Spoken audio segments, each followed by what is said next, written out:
أنا أتحدث هنا عن المعارضة المقصود بها التحدث فيها هم جبهة الإنقاذ بالدرجة الأساسية التي على رأسها البرادعي وحمدين صباحي وسيد البدوي وغيره. هؤلاء لم يشتركوا في مظاهرة واحدة منذ بداية الثورة إلى يومنا هذا إلا ورافقها عنف. من صاحب هذا العنف؟ من الذي خطط له؟ من الذي أداره؟ دائما أن يقال إن دست مجموعة لاستخدام العنف، هذا اتهام للشعب المصري بالغباء، والشعب المصري في منتهى الذكاء لا يمكن أن يخيل عليه هذا. وبالتالي الحديث هنا حديث يدركه الشعب المصري تماما ويثق فيه الشعب المصري تماما ويعلمه تماما. فكونه هو يدعو إلى السلمية لكنه يمارس العنف، يدعو إلى السلمية ويتهم الآخرين بالعنف، هذا كله مكشوف للشعب المصري تماما.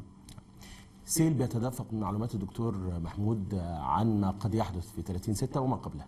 نعم. سواء من تأجير بلطجية، موردين بلطجية، سلاح متخزن في شقة هنا، تواجد مجموعات بلطجية هنا، لبس جيش، لبس شرطة، زي ما حضرتك تحدثت. نعم. هذه المعلومات بتصل للمؤسسات الأمنية. نعم. أنتم بتثقوا في أداء المؤسسات الأمنية في التعامل مع هذه المعلومات؟ هي ليست القضية قضية ثقة أو عدم ثقة.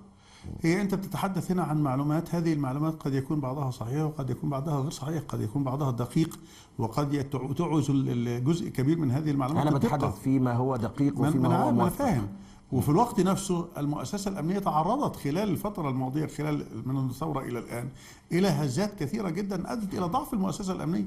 وبالتالي لا تستطيع أن تقول أن أداء المؤسسة الأمنية الآن تماما كأداء المؤسسة الأمنية قبل الثورة. بالتأكيد ضعف، هذا الضعف بالتأكيد يؤثر على كيفية التعامل مع هذه الأحداث. وبالتالي هي ليست القضية ثقة أو عدم ثقة.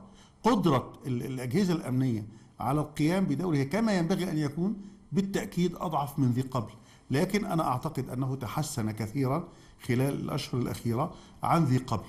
هل تحسن إلى المدى الذي يستطيع أن يتصدى لهذه الأمور كلها؟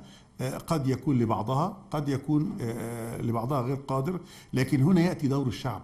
الشعب هو الذي يساند بكافة مؤسساته وكافة طوائفه واتجاهاته.